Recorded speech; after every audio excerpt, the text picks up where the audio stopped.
Hello everyone, and welcome to another oddly specific book recommendation. And today we're doing one that is a particular favorite of mine, and I wouldn't particularly call this one kinky or like a taboo romance. I mean, in some religions and in some places it probably definitely is, but for me it's more of a like this beautiful opportunity for caring and basic humanity comes in when we're talking about sex on our periods or intimacy during periods, or even particularly for two of these, just like the hero being particularly sensitive during a heroine's period, more than maybe just like, oh, let me make sure you have some Advil. It was kind of funny because I had this conversation at Wanderlust. I won't say like who with it, not that it needs to be private, but it's just like, it was an interesting conversation to be having, where I said there's certain things in romance that I wish I saw more of, and not necessarily like overly kinky things to some people, which some people might feel like, pegging or sounding or, different things might be kinkier than others. But for me, like, half of all people have a period for a period in their life. Some of our birth controls make it go away. Sometimes, it's not super significant. Sometimes our periods are so significant and have lots of pain where we could never even like try to have sex during it. But for me, when I find scenes with great care happening during a woman's cycle, I get super horny for the hero. Okay. And I've actually had, many people mention this whenever I talk about liking to read about periods in romance, that for they themselves, sex during certain times of their period is actually really beneficial for them, and they are super horny for their men during that time.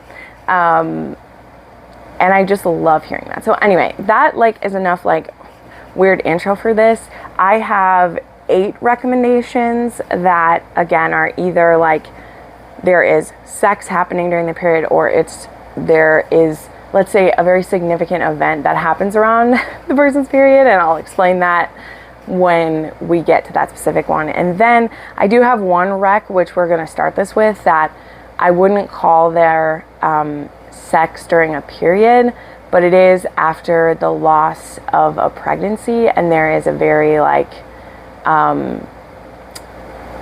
serious like time that follows that, where our heroine is bleeding for a significant amount of time, and the care and the hurt comfort that's happening from the hero during that time was very significant to me and moved me. And so it doesn't quite fit into this category, but since this is an oddly specific book recommendation, I can do whatever the heck I want. So we're going to dive right in with this. And the one I'm just going to talk about right away, which is the one I just kind of mentioned, is called His Pretty Little Burden by Nikki Harris.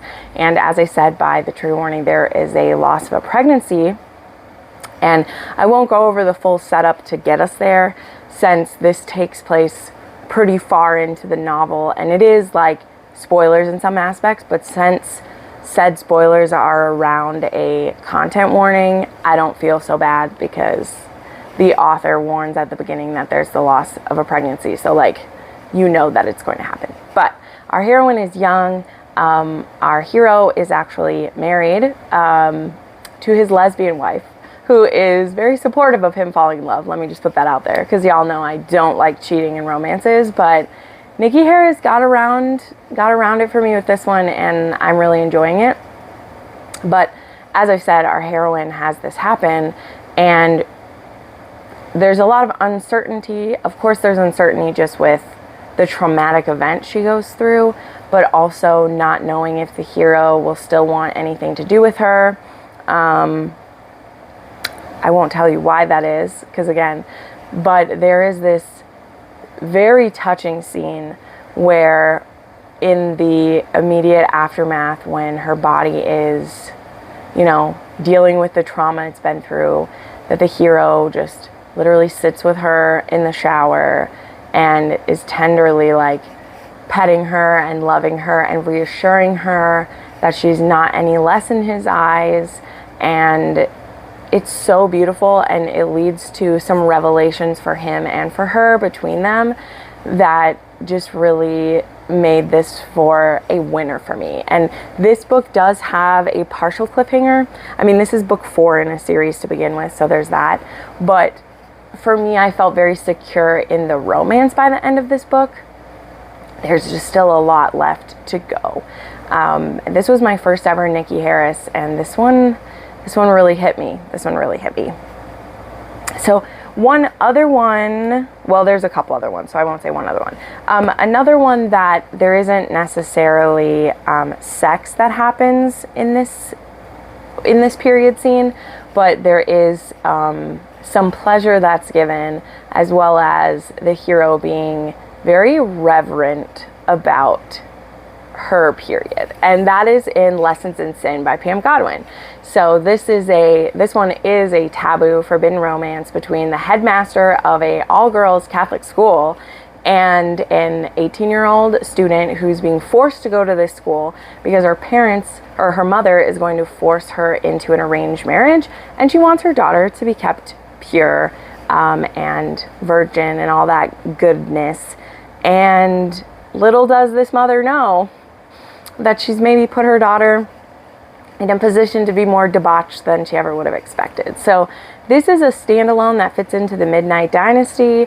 This is a very well-written taboo novel in my experience. If anyone's going to take me down a taboo, it's going to be Pam Godwin, because she really does it. Magnus Falk is a hard ass. He does not let these young girls get the better of him ever. In fact, he's not attracted to younger women, and of course not attracted to children, because a lot of the girls at this school are children. But just in his life, he's never been attracted to women who are younger than him. There are some interesting circumstances that led to him becoming a headmaster and leaving the life he lived before. But before that, he was always attracted to older women who he could control, and he got off on that. And now he's faced with this young girl, Tinsley Constantine, who does not want to be there, who's going to do everything she can to get out. And one of the things that she tries to do is she's like, well, if I keep hitting on him, if I am sexual towards my headmaster, maybe he will expel me and I'll be able to get out of here. But he can take the shit that she lays out, we'll just say that.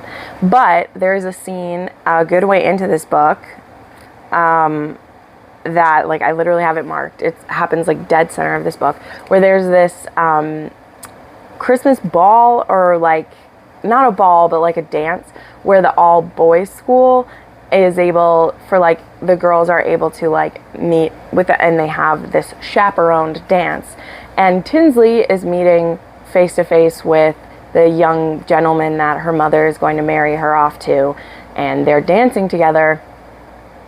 And she actually gets her period on the dance floor. And the way that Magnus swoops in and rescues her from this embarrassment, because everyone is oh, gasp, because she gets her period pretty violently, let's say, or very strongly, and it is visible to everyone, and she is horrified. And Magnus sweeps in, takes her to his rectory, to his home, and tells her what he thinks of the proof of her, virility and her womanhood. I don't know another way to say this, but there's really these moments of reverence that he has for her life-giving qualities of her body. And he wants to just kind of revel in it. I don't know any other ways to say this. I don't want to spoil the beat for beat moments of this, but it is a very erotic moment. And there's something about it because he does enjoy shaming. He's a dom, he does enjoy the shame that she's feeling, but also he's showing her that he doesn't see it as shameful. But he also is kind of reveling in her feeling a bit of shame, and him showing her how much he doesn't think it's shameful. I don't know if I listed this well, but I love it. It makes me happy so much. It makes me happy. Another one where there isn't penetrative sex during the period. We're getting to those, but there are a lot of these, like I said, that there's more other things going on. So one that I want to bring up, because I just reread this book and I forgot about what happens, and that's in Treat Me. This is a Beauty and the Beast retelling. It's one of my favorite books I've read this year, and I just got to reread it and annotate this book. And there is a time in here where Ballard, who is kind of the beast in our scenario, and Levain, who her younger sister is staying at this castle, and so Levain has made herself there as well, because she's like, nothing's going to happen to my little sister. I'm going to be here. And her and Ballard have been in this flirtation where they have this insane chemistry for each other. Like, it's really beautiful. And they've just had their first kind of like sexual like moment with each other. And then they want to do that again, and she gets her period. And there's literally, she says to him, she's like, I won't be good company during the week that I have my menses, and I don't want to, be grouchier with you than normal. So, I'm just going to do my own thing. And he's like, all right. And they get about, I think, like halfway into this week, and they end up having a bit of a rendezvous down in the cellar where she actually pleasures him during her period. And he's like, oh, I want to do something for you. And she's like, well, wait. She's like, I don't feel comfortable doing something, but I'm so, like, she's so horny for him that she wants to give him pleasure, even though she doesn't feel comfortable getting it back. But it's a really beautiful moment. And I also really love there's this beautiful line that she says, like, once her period is over.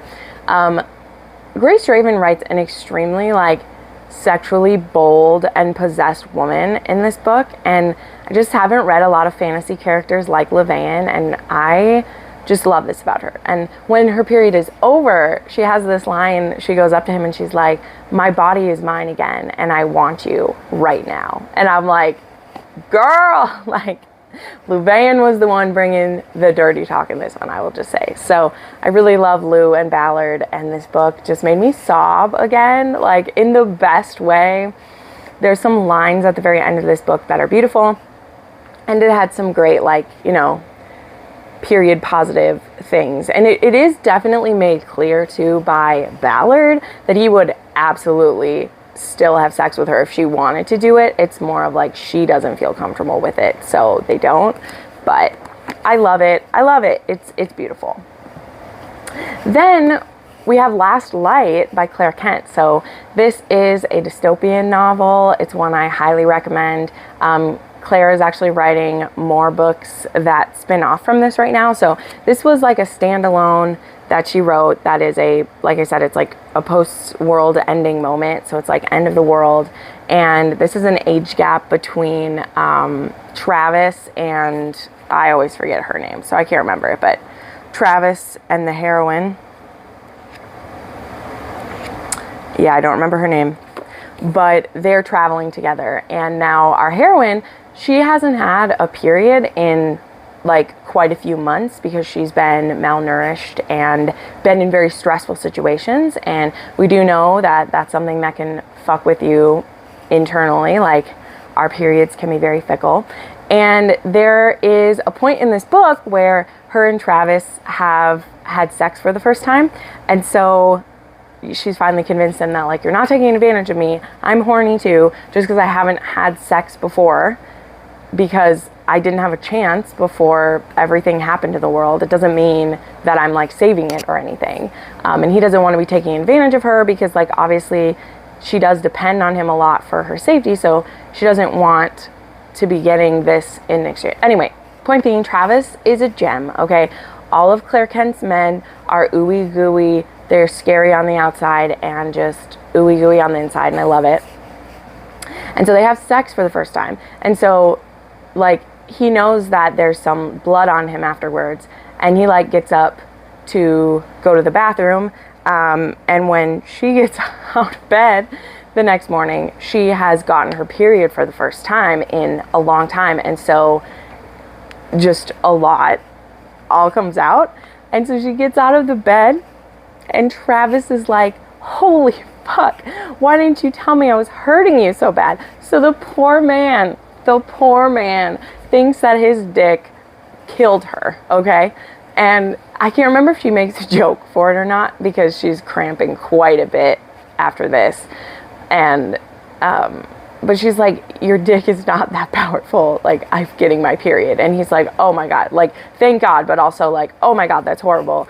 And so then there's some really beautiful caretaking that happens, because again, they've been traveling together, and you know, he wants her to be comfortable before they start traveling again. So he's looking after her while she's having her period for the first time again. But it, to me, kind of like is close to that, because yeah, they have sex for the first time and she bled a little bit, but then he sees that it looks like he murdered her vagina. And she's like, no, there's other murdering happening to my vagina, but it wasn't your dick, that's for sure. But I love this couple. I love them so much. And then the Kindled series spins off of that, which I absolutely love those books as well. And we get to see these characters in that one as well. Okay, now we're getting into some more. So I don't remember the exact scene now, and I'm kicking myself. But as I was making this, I'm pretty sure this is when they do anal instead. The fourth book in Golden Angels, Deception and Discipline book, which just came out last week. I was lucky enough to get this as a physical arc from her, which was really special. And there's a scene in here where Evie has her period, and I believe that they try anal for the first time when she has her period instead. I think that's what happened, or otherwise he just doesn't care. I'm sorry that I don't remember the exact scene of it. But I know that it happened and it was really sweet. And this is a good couple. This is, who is this? This is Anthony and Evie, and it's a couple we've been building up to the whole series. There is a traitor who they're trying to capture. In this book, we know who the traitor is. Like, we find out who the traitor is in a previous book, and now we're trying to catch them. And Evie is the daughter of England's spy master, and she's been working behind the scenes to try to help capture this guy. And actually, the only reason they know who he is because of how much she's helped. So yeah, it's very interesting how it all plays out. But another one that will have that in there. And then we have one of my favorite ones, and this one has like multiple different sex acts that happen while our heroine has her period. And that's going to be Carnal Urges. That's right. Daddy D brings the heat. This is my beautiful, well-loved annotated copy here of Sloane and Declan. This is my favorite book of 2021. And this one has not one, but two period sex scenes going on. The first one is Declan, I believe, is like pleasuring her with her tampon in. And he makes a comment that like, a mouthful of cotton isn't going to stop me from pleasuring you. It's great. Okay. Declan's amazing. And then I think there's straight up, he's just like pulls it out and like throws it and dives right in. Because we love Daddy D. Okay. We respect it. But this one had some great ones, because she's like, I don't, you know, isn't that like girl? And he's like, please, I don't care. Don't care. This is, again, like my favorite couple of 2021, my sassy, amazing people, and JT isn't the one who's afraid to do it. He also, too, I think he like gives her a bath during her period too. It's really beautiful. Oh, here we go. I found the page. Because yeah, first he's like, I don't want to do it, so he makes her give him a BJ. Because now I say make. This is a submissive and dominant thing, so he's like, fine, we're gonna do this instead. And then he literally like spanks her until she comes, so that's a great one. And then I think he bathes her, and they like do it again. There we go. Sorry, I was getting distracted by all the beautiful words, so I'll keep the book closed. But I love this book, and if I didn't need another reason to love Declan and Sloane, it's the amazing like period sex that happens in this book. And then I was so glad that I checked my TikTok actually, because I was building this list, because I start these lists sometimes for my oddly specific book recs. I start the list sometimes a month before I get around to the video, because if I only have 4 recommendations, I try to read some that I find, or sometimes once you're looking for something, then you see it everywhere. And so sometimes a book with a oddly specific kink or event or something won't even show up on a Goodreads list, or it will be on the wrong Goodreads list. Goodreads is a pass or fail thing sometimes, But I was on TikTok, and one of my favorite authors literally made a TikTok about the hero going down on the heroine when she has her period and leaving a bloody kiss behind on her thigh. And someone in the comments of that one was like, ugh. And I was like, I'm so horny for that shit. And that's Hydrus by Amara Ray, which, I talk about her in so many videos recently, and I don't even care. Her men are some of the dirtiest, hottest, sexiest men that I've read this year, and they're immortal creatures, and it's great. So this is book 2 in the series. Do recommend you read these. Like, she even has them numbered. This is book 2. You should start with Lifeblood. But when I'm talking about oddly specific kinks, sometimes we can't roll that way. So this one is about Naya, who she's the head of our coven of witches, and Finrador, who is the Blood King. And so she's actually a daughter of the Winter King, or is it the Winter Kingdom? And so her being the mate to the Blood King, it's not great. But anyway, there's a prophecy made that a witch will help him find his fated mate. But he doesn't believe that she is his fated mate, but he still makes her come with him, and they end up being super horny for each other, and it doesn't take long before they're fucking each other. But Finrador foolishly still thinks he's going to, when she brings him to his true mate, he'll keep her as his mistress or something. He's foolish. We pity him. It's okay. It gets better. But there is definitely a super hot scene where she's on her period, and he's like, I don't care. I'm the Blood King, bitch. And he goes down on her and ends up with a bloody smile afterwards. Okay. I know that's pushing it. Okay. I know it, but these are oddly specific book recommendations. Okay. And they're fae, they're immortal, and he gets strength from blood. Okay. So don't question it. All right. Just go with it. Okay. But no, this series is amazing. This series is amazing. I can't wait for more. And then the last one that I want to recommend, and this was cool. This came up in a list I was looking up, and I actually, I had read this book, but, I didn't remember this exact scene. And so kindly, the person who recommended it, said which chapter the period sex happens in. And I was like, oh, great. And so I looked it up. And so this is Mr. Masters by T.L. Swan. This is the first book in her Mr. series, but those ones really do work as standalones. You could read these ones out of order if you want to. And this one is I think this one's the nanny romance for a lawyer. He has some kids. The heroine, Brielle, and his name is Julian Masters, and I think her name is Brielle. They start having a thing. This one also, he has a bit of a foot fetish. It's not overly done, but there's 2 different scenes in this book where when they're watching a movie, she's her foot's in his lap, and she ends up rubbing up on him, and instead of her using her hand or mouth, he keeps her foot against him and jacks off against her foot. I mean, that's not what we're here for. A foot fetish video, I mean, haven't made one of those before, but it happens that time, the very first time they have a sexual thing, it's he comes on her foot. And then it happens again later as well. But there's a period sex scene in here where they have just started messing around. They've only had a couple experiences, and he is very busy. That's why he needs a full-time nanny for his kids, is he's a busy man. And so they have date night where they get a different babysitter, for the night, and she gets her period this first time. And so she's like, hey, I don't think I can come to date night. I have my period. And he's like, so is it only about sex? And she's like, well, you said we were only going to be hooking up, to not expect more from you. And I love it because he gets grumpy and he's like, well, I lied. I want to spend time with you. I've had a shitty week and I want to see you, so we don't have to do anything. And so she's like, okay.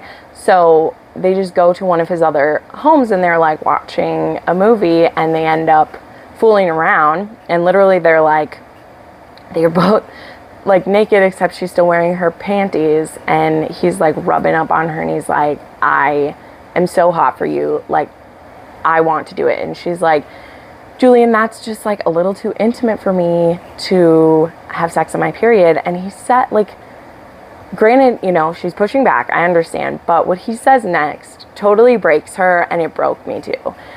He was like, I need that level of intimacy right now. Like, I need to feel close to you that way. And so she says, okay. And so they go to the shower. So they have sex in the shower, which is a perfect option on your period if you don't mind shower sex. And they have this really beautiful emotional sex scene